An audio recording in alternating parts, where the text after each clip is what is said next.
Good morning મિત્રો. આજની સવારની પ્રેમી સલામ, જય મસીહ, પ્રેઝ ધ લોર્ડ, હાલેલુયા.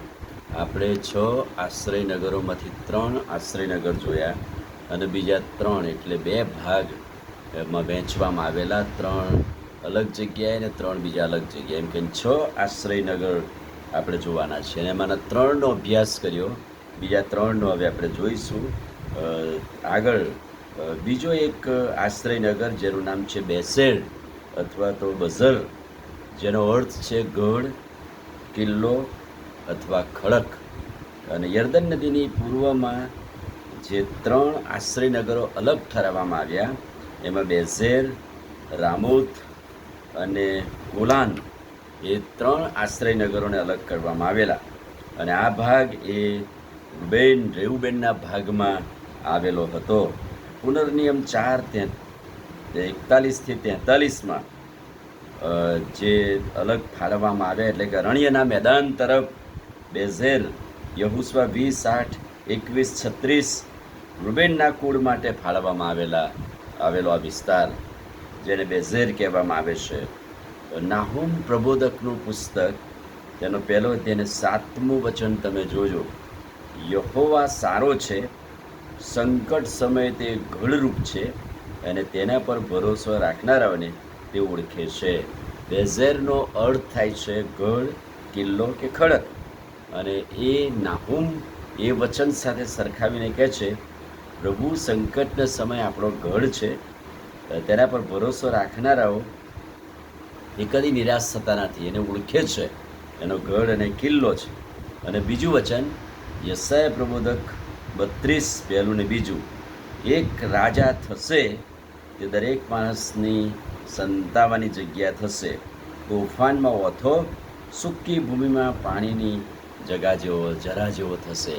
એટલે કે બેઝેર એટલે ગઢ કે કિલ્લો. પ્રભુ આપણો ખડક છે, પ્રભુ આપણો ઓથો છે, પ્રભુ આપણી સંતાવાની જગ્યા છે.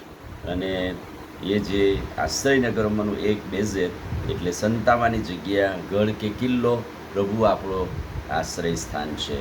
5મું રામોથ, ઉચ્ચ પદ કે માન વૃદ્ધિ દર્શાવતો અર્થ, ઉચ્ચ પદ પર લઈ જાય. રામોથ, તેને બાઇબલમાં રામોથ ગિલિયાદ પણ કહેવામાં આવે છે.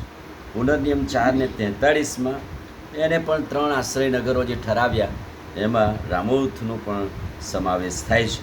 પહેલો રાજા 22:1-4, ઇઝરાયલના રાજાને કહ્યું કે રામોથ ગિલિયાદ આપણું છે, આપણે તેને અરામના રાજાના હાથમાંથી છોડાવીએ અને તેની સાથે યુદ્ધ કરીને, કહે છે કે યહૂશાફાટ રાજાએ એને જીતી લીધું ને ત્યાં યહૂશાફાટના દીકરા યહૂનો અભિષેક પણ થયો હતો. બીજો રાજા 9 ને 1-2 વચન. પણ દેવના વચન સાથે રામોથ શું અર્થ દર્શાવે છે?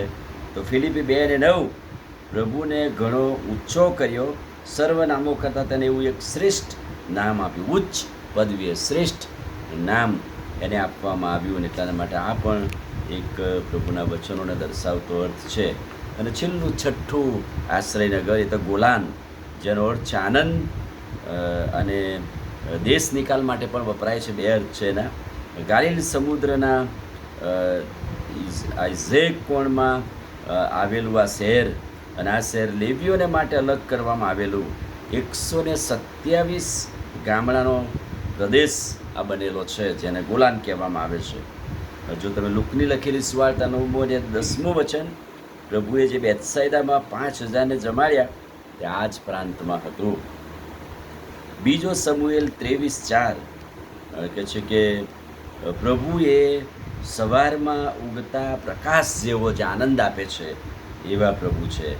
અને રૂમી 5 અને 11, આપણા પ્રભુ દ્વારા આપણો મિલાપ થયો છે, તેને આશરે આપણે દેવમાં આનંદ કરીએ છીએ. પ્રભુ દ્વારા આપણને આનંદ પ્રાપ્ત થયો છે. અને ફિલિપી 4:4, આજે સવારે બહુ અદ્ભુત વચન. નિરાશા, હતાશામાં, માંદગી, તકલીફ, મુશ્કેલીઓમાં ફિલિપી 4:4, પ્રભુમાં સદા આનંદ કરો. વાલાઓ, પ્રભુમાં સદા આનંદ કરવા માટે એવું આશ્રય સ્થાન આપણને પ્રભુએ આપ્યું છે કે એને અઢેલીએ. એ આપણો ઓથો, એ આપણી સંતાવાની જગ્યા, એ આપણો આનંદ, અને એ જ આપણું સદાનો વિસામો છે. અને ગમે તેવી તકલીફો મુશ્કેલીઓમાં કહે છે કે પ્રભુ એ આપણું આશ્રય સ્થાન છે. આમીન પ્રાર્થના કરીએ. ભલા પ્રભુ, આજે સવારે તમારા અદ્ભુત અને પવિત્ર વચનને માટે આભાર. વચનના પ્રકાશમાં અમને દોરો, તમારું સામર્થ્ય કૃપા આપો. પ્રભુ ઈસુના નામમાં માગીએ છીએ, સાંભળો ને માન્ય કરો. આમીન. God bless you.